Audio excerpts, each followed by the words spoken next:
In a quiet home in Cambridge, Massachusetts, the world lost a rare mind.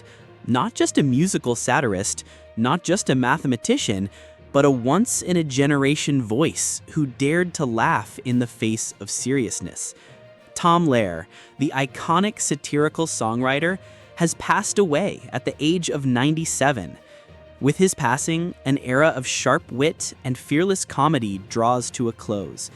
But the echo of his piano and pointed lyrics will continue to provoke thought, laughter, and admiration for decades to come. A mathematician who found harmony in chaos. Born in 1928, Tom Lehrer was no ordinary entertainer. He was a prodigy who enrolled at Harvard University at the mere age of 15 to study mathematics. But between lectures and theorems, he found solace in satire. Music for Lehrer was more than a form of expression. It was a scalpel to dissect the absurdities of society. With a piano and a piercing wit, Lehrer began writing songs that made people laugh, gasp, and most importantly, think.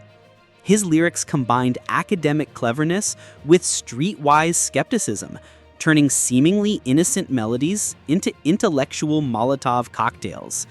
Poisoning pigeons in the park and other cheerful horrors. Lehrer didn't just write songs, he created unforgettable cultural moments. One of his most famous pieces, Poisoning Pigeons in the Park, is a perfect example of his genius. A happy, lilting tune about a disturbingly grim act. Delivered with a deadpan smile, it was Lehrer's way of poking fun at society's love of hypocrisy and sanitized violence. Other hits like The Vatican Rag, The Masochism Tango, and So Long Mom, a song for World War III, took aim at religion, war, politics, and vice, themes often too sacred or serious for mainstream satire. But Lehrer had no such boundaries. For him, nothing was off limits if it revealed the ridiculous contradictions of human behavior. From cult fame to cultural landmark, his 1953 debut album, Songs by Tom Lehrer, was self-released and sold via mail order, a bold move long before the internet or independent music became a trend. Surprisingly, the album went on to sell over 500,000 copies, a staggering number for such an unconventional artist. He followed this with more of Tom Lehrer, and his performances gained a cult following. He was never a household name in the commercial sense, but in college dorms, coffee houses, and among thinkers and rebels, he was a sensation. He didn't need mainstream fame. His audience was those smart enough to catch his meaning and brave enough to laugh at it. The academic who was never bored. Despite his success in music, Lehrer never abandoned mathematics.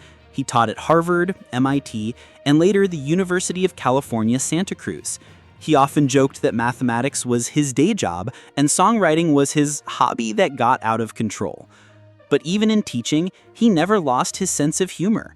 Those who studied under him remember a professor who combined clarity with comedy, turning complex equations into memorable lessons. His blend of logic and lyricism was rare, proving that creativity and academia can and should coexist. A voice for the times and against them.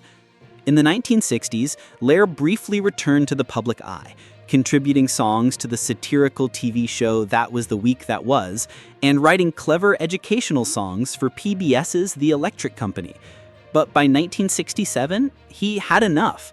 He ended his performance career, not because he was out of ideas, but because the world had, in some sense, caught up to his satire. As he famously quipped, political satire became obsolete when Henry Kissinger was awarded the Nobel Peace Prize. It wasn't that Lehrer couldn't write more, it's that reality had become too absurd to mock. A gift to the world, literally. In a move that shocked and delighted fans in 2020, Tom Lehrer made his entire body of work freely available to the public. He released the rights to his lyrics and melodies, allowing anyone to use, remix, and reinterpret his songs without copyright. This act wasn't just generous, it was philosophical.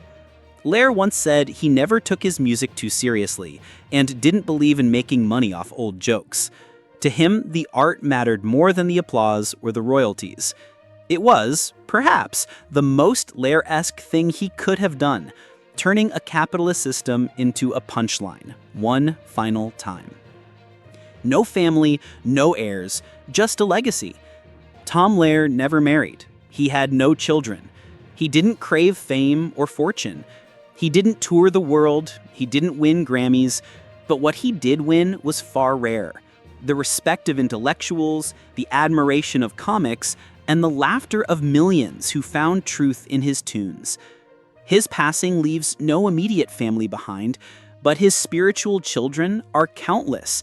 Comedians like Weird Al Yankovic, satirists like Stephen Colbert, and musicians who dare to poke the powerful with a melody. Final thoughts. The satirist we still need. In today's world of online outrage, polarized politics, and constant crisis, Tom Lehrer's voice is missed more than ever, not because he provided answers, but because he held up a mirror and dared us to look.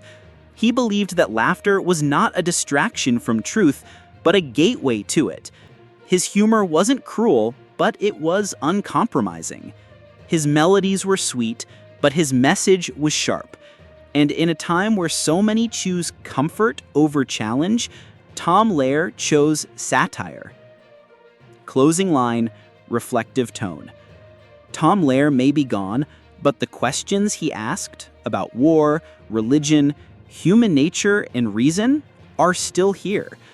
His songs may have ended, but their echoes will continue wherever wit is valued and wherever someone sits down at a piano with something honest and uncomfortable to say.